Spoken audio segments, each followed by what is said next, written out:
So welcome everyone to this next video uh, where we are going to continue studying mathematics, and we have started a new chapter about ratio and proportion.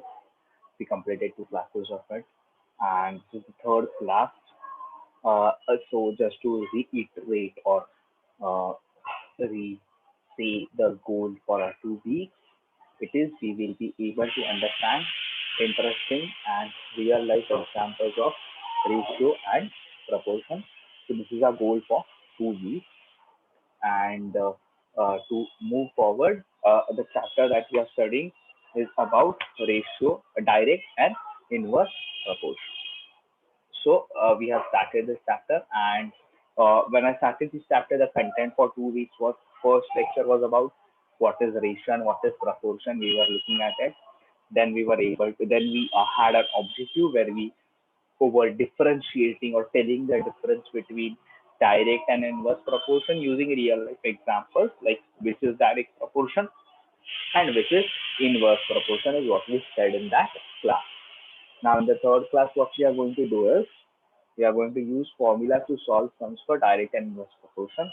And how are we going to do it? Is we are going to first follow some steps for it. What are the steps for it? How are we going to do it? Is we will look forward as we move ahead. Now, fourth class is about ratio and proportion to solve sums related to partnership. We will see also that in the next class. The first two objectives of the first two class are already done, and we are coming to the third class. Just to reiterate our goal for mastery as a class, I've always said that in the coming unit exam, which will be at the end of Jan or at the beginning of Feb, I want the class average to be at 75% in both the chapters. Like we also did banks of simple interest, and also this chapter as a class we are targeting this average. What is the goal for today? The goal for today is we will be able to identify direct and inverse proportion and then solve sums for it. So first, obviously we are solving sums for direct inverse proportion, but first we will identify also like what is direct proportion and what is inverse proportion and then solve it. Just to revise what we did, and if I started with this whole definition about what is a ratio and what is proportion. So what is ratio and what is proportion is what I started with. So ratio and proportion is any number written in the form A by B. So any number written in this form which is A by B is called ratio or a proportion. We also saw examples of how to write a ratio. For example, 2 by 3 is a ratio, 5 by 7, 5 by 8 is a ratio, and ratio and proportion are almost same. It's just the way how they are written it. For example, ratio में we use this divide का sign या ऐसे वाला sign use करते हैं, ऊपर नीचे number लिखते हैं, या ऐसे वाली साइन करते हैं, इसके ऊपर कुछ 2 लिखते हैं और इसके नीचे लाइन के नीचे 3 लिखते हैं. This is ratio. प्रपोर्शन में we use this sign, this 2 dots that you see, we use this. इसका मतलब यही रहता है 2 डिवाइडेड बाय 3. उसका मतलब सेम होता है, it's just a way of representing. तो रेशियो वो होता है and proportion is that. I hope you are very clear with this, and I will move ahead. If you have not written it down or you are attending the class for the first time, please write this down or see the first lecture that I shared with you and also the second lecture. So we saw that there are two types of uh, uh, uh, proportion. One is direct proportion and one is inverse proportion. So direct proportion, uh, okay. So direct proportion and inverse proportion. So we'll first see what is direct proportion and then we'll see inverse proportion and then solve some sums for it. And just to, I have already done this, just a quick recap of what we did in the last class. So what is direct proportion? So as you know, proportion में दो quantities होते हैं. एक ऊपर वाली quantity होती है जिसे हम numerator बोलते हैं, and एक नीचे वाली quantity होता है which is called denominator. So ये तो सबको पता है, there are two quantities that we have. Upper one is numerator and lower one is denominator. अभी direct proportion मतलब क्या? समझो अभी numerator and denominator change हो रहे हैं. कैसे भी change हो रहा है. अभी numerator कुछ भी रह सकता है, कितने books पे, denominator रह सकता है कितने पैसे है, वैसे कुछ भी वैल्यू हो सकता है. समझो अगर बुक्स चेंज हो रही है, कम हो रही है, ज्यादा हो रही है, तो न्यूमरेटर ऑब्वियसली चेंज होगा. मतलब अगर बुक्स 5 थी अभी 10 बन गई, तो न्यूमरेटर में अगर बुक्स थी तो 5 के बदले 10 आ जाएंगे, तो डिनोमिनेटर भी चेंज होगा, पैसा भी ज्यादा लगेगा कम लगेगा। If numerator increases and also the denominator increases with it, मतलब न्यूमरेटर अगर इंक्रीज हो रहा है उसके साथ डिनोमिनेटर भी इंक्रीज हो रहा है, या न्यूमरेटर डिक्रीज हो रहा है उसके साथ डिनोमिनेटर भी डिक्रीज हो रहा है, देन वी से इट इज डायरेक्ट प्रपोर्शन, मतलब दोनों एक दूसरे जैसे ही बिहेव करे, डायरेक्टली बिहेव कर रहे हैं। अगर एक इंक्रीज हो रहा है तो दूसरा भी इंक्रीज हो रहा है, अगर एक डिक्रीज हो रहा है तो दूसरा भी डिक्रीज हो रहा है। बट इफ अगर एक न्यूमरेटर इंक्रीज हो रहा है समझो और डिनोमिनेटर डिक्रीज हो रहा है, जैसे last time I took that example of wall वाला thing, if you remember, I will do that example again. तो अगर नंबर ऑफ आदमी समझो न्यूमरेटर में, और वॉल करने के लिए दिन कितने लगते हैं, तो एक आदमी 5 दिन लगाता है एक वॉल पेंट करने के लिए, पर 4 आदमी लगेंगे तो ऑब्वियसली कम दिन लगेंगे, मतलब एक क्वांटिटी बढ़ा दूसरा क्वांटिटी कम हुआ। So whenever this is happening, when numerator is increasing or denominator is decreasing, या न्यूमरेटर कम हो रहा है डिनोमिनेटर बढ़ रहा है, तो उल्टे चल रहे हो लोग एक दूसरे के, that is inverse proportion. Always series word inverse, inverse मतलब उल्टा। तो अगर एक बढ़ रहा है दूसरा कम हो रहा है, और डायरेक्ट मतलब दोनों एक जैसे चल रहे हैं, अगर एक बढ़ रहा है तो दूसरा भी बढ़ रहा है। Just to see a quick example, if I read this, if you get 5 books in rupees 1000 and if you get 10 books in rupees 2000, then which type of example is this? Direct proportion या inverse proportion? So what is the sum? If you get 5 books in 1000 and if you get 10 books in rupees 10,000, then what type of example is this? Please pause the video here. Use your own brain. Try to give a justification. Write down your answer. And I would recommend please pause the video here, okay? And I hope you have paused the video and then are forwarding this video. So देखो यहाँ पे क्या हुआ, there are two things, यहाँ पे दो चीजें हैं। एक तो obviously we have our big player that is books, and the second is our money. तो दो थिंग है, first is book and second is money. तो अभी हम रेशियो निकालते हैं, ठीक है, will find a ratio between books and money. अभी रेशियो निकालने के टाइम ऊपर नीचे कोई भी हो सकता है।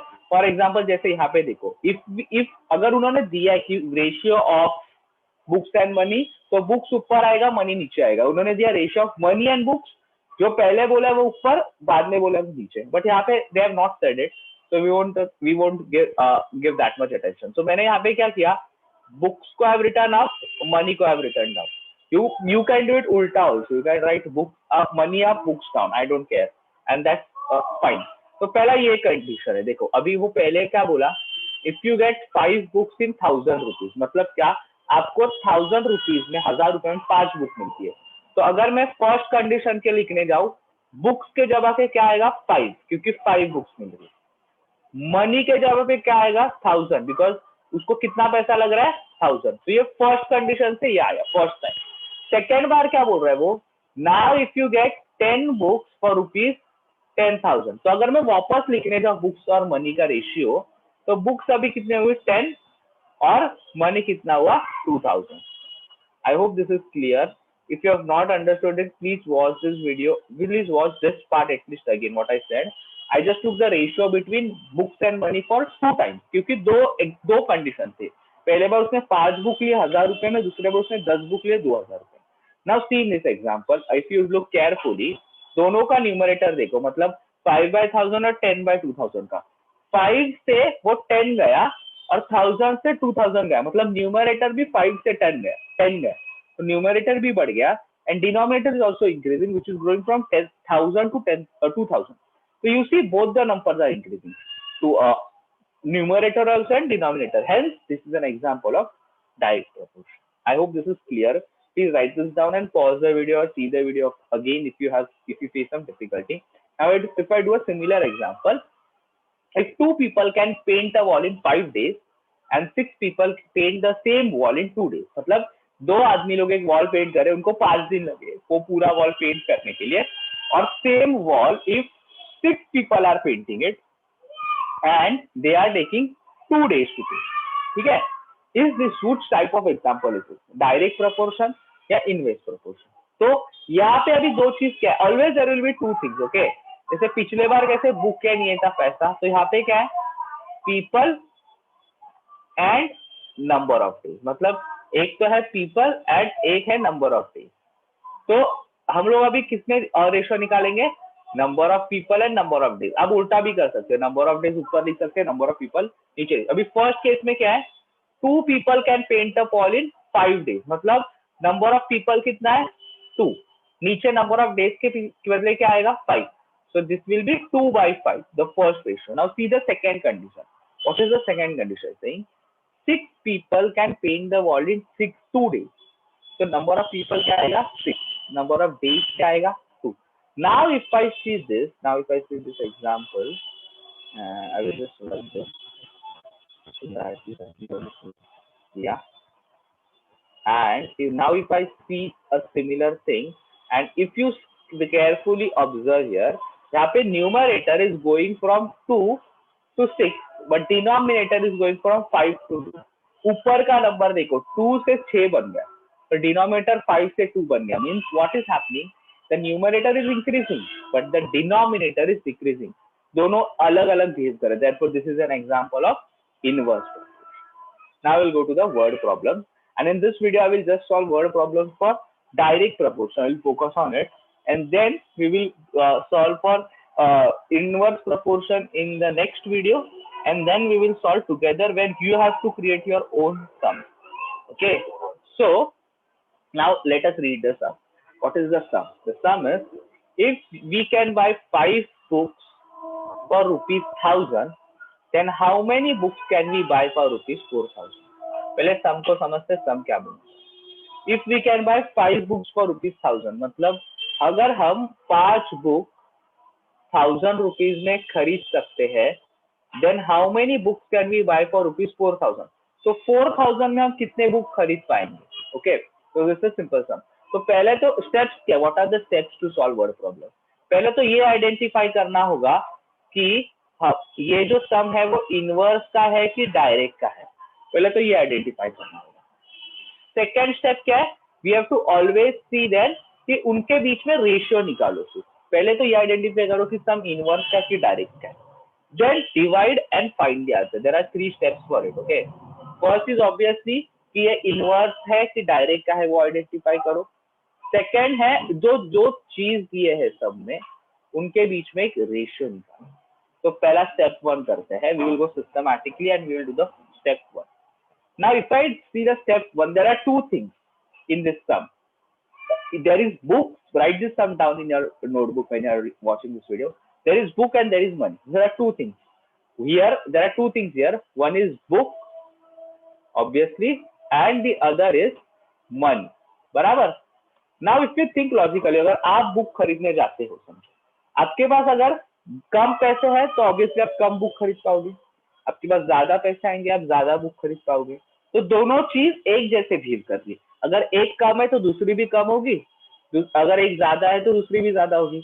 मतलब if we think logically, then if we have more money, then obviously we can buy more books, and if we have less money, we will buy less books. So if the money is increasing, then the number of books is also increasing. Hence, it is a direct proportion, क्योंकि दोनों एक जैसे behave कर रहे हैं। I hope this is clear कि अगर money ज्यादा होगा तो आपके पास बुक भी ज्यादा होगी, दोनों एक जैसे बिहेव करे, इसके लिए this is an example of direct proportion. Now what is the step 2? अभी रेशियो निकालना है। रेशियो कैसे निकालेंगे वो देखते हैं। अभी दो चीज क्या है, एक बुक एंड मनी, उन दोनों को लिख लेने का, and even you can write money first and book afterward also, the answer doesn't change. Okay, पहले बुक लिखा पहले मनी लिखा, कुछ डिफरेंस नहीं होता है। फिर पहले बुक लिखा है तो उसके बाद मनी लिखने का, अगर मनी लिखा है तो फिर बुक लिखने का। दिस इज बिकॉज ये सब में मनी एंड बुक पूछा है। Don't write everywhere money and book, write whatever you are asked. तो अभी फर्स्ट केस में देखते हैं, फर्स्ट केस में उन्होंने क्या बोला था। If I just go back to the last slide, देखो, if I just go back to the last slide, उन्होंने क्या बोला था, if we can buy 5 books for ₹1,000। तो पहला ये क्या है कि हम लोग 5 बुक्स पहले कितने रहेंगे 5, और मनी कितना आएगा 1000। I am just writing it as it is given. Books कितने आएंगे 5, पहले केस के लिए मनी कितना आएगा 1000। This was the first case. Second case के लिए बुक्स कितने आएंगे हमें पता नहीं है, तो मैं उसके लिए क्या एक अल्फाबेट ले रहा हूँ जिस कॉल्ड एम, और मनी कितने उन्होंने दिए हमें 4000। I hope this is clear. सम ही ऐसे दिया था कि आपके पास अगर 1000 रुपए है तो आप 5 बुक ले पाओगे, और आपके पास अगर 4000 आएंगे तो आप कितने बुक्स ले पाओगे। तो पहले बुक्स के जगह पे आई रोट 5 एंड मनी के जगह पे आई रोट 1000, देन बुक्स के जगह पे आई रोट एम, मनी के जगह पे I wrote 4000। I hope this is clear. I will just erase everything of this because it comes on this next screen when I will go ahead. I hope this is clear. Please write this down and I go to the next step. अभी next step क्या है, उनके ratios लिखने के, ठीक है। तो अभी क्या करने का, if I go back, इनको ये नंबर को 5/m लिखने का और इनको 1000/4000 लिखने का, इन दोनों को डिवाइड करने का। Always remember this is very important, जब भी डायरेक्ट का सम होगा तब डिवाइड करना है, डी याद रखना। डायरेक्ट का सम है तो इन दोनों को डिवाइड करना है, इनवर्स का आएंगे तो हम देखेंगे कि मल्टीप्लाई करना है। इसमें डी याद रखना, direct divide, D stand for direct, D stand for divide. इन दोनों को जो एक दूसरे के नीचे है, इन दोनों को नहीं, सामने सामने वालों की नहीं, एक दूसरे को जो नीचे है उनको डिवाइड करने का। बुक्स के नीचे 5/m है तो 5/m को डिवाइड करने का, ठीक है। Now I will just show you how this work on the next page. Then it is just calculation which is easy, तो वो तो आपको आ जाएगा I guess. Now this is just 5/m is equal to 1000/4000। What is the next step, अभी ये cross multiply करना पड़ेगा, क्योंकि देखिए ऐसे सम सॉल्व नहीं होते, you can't sum solve directly. तो लेफ्ट हैंड साइड को I have taught you this, like I remember I have taught you where जो लेफ्ट हैंड साइड के नीचे रहता है वो राइट हैंड साइड के ऊपर जाता है, जो राइट हैंड साइड के नीचे रहता है वो लेफ्ट हैंड साइड के ऊपर जाता है। बिना what is left hand side, what is right hand side, something I should tell you again. Is equal to के जो लेफ्ट में है, now this is equal to, उसके जो लेफ्ट में है दिस, ये पूरा 5/m पूरा, this is left hand side, and जो राइट में है मतलब 1000/4000 that is right hand side. तो उन दोनों के जो नीचे रहता है वो एक दूसरे के अपोजिट साइड चला जाता है। मतलब क्या, अगर समझो लेफ्ट हैंड साइड के नीचे क्या है, देखो यहाँ पे लेफ्ट हैंड साइड मतलब 5 है, उसके नीचे क्या है m, और राइट हैंड साइड के नीचे क्या, राइट हैंड साइड मतलब 1000/4000, उसके नीचे क्या है 4000, तो दोनों उल्टे जाएंगे, इज इक्वल टू के ये साथ जाएंगे। तो अभी स्टेप क्या बनेगा, 5 into 4000, सीधा next step. So what will be the next step in this is 5 into 4000 is equal to 1000 into n. तो पहले left hand side easily we can solve because it is just 5 into 4000, it is number, we can easily multiply. इसका answer आ जाएगा 20,000। Right hand side you can't multiply क्योंकि number and alphabet कैसे multiply होते हैं, they can't. तो अभी मुझे find क्या करना है, m, तो वो ऊपर रह जाएगा, m फाइंड करना है। ये 1000 को अभी इज इक्वल टू के ये साइड लाना है because we have to find the answer, तो वो मल्टीप्लाई हो जाएगा। Then we can cut 10 10 20 20 30 and 30। तो ऊपर 4 जीरो थे, नीचे 3 जीरो गए, सब जीरो चले गए, ऊपर नीचे गए, तो आंसर सिर्फ बचा m इज 20। तो अगर आपके पास जब 1000 रुपए थे, you are able to buy 5 books. Now when you have 4000 rupees, you will be able to buy 20 books. Normally भी सोच सकते हो आप, सिंपल एग्जांपल में अगर आपके पास 10 रुपए होते हैं, आप कुछ एक पेन ले पाते हो, 20 रुपए थे आप 2 पेन ले पाते हो। That also sum we can do with this.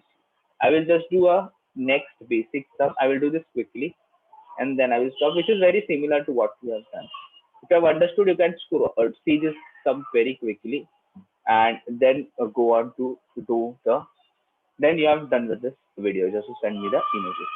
Now, what is the sum? If you can buy 10 chocolates for rupees 500, then how many chocolates, how many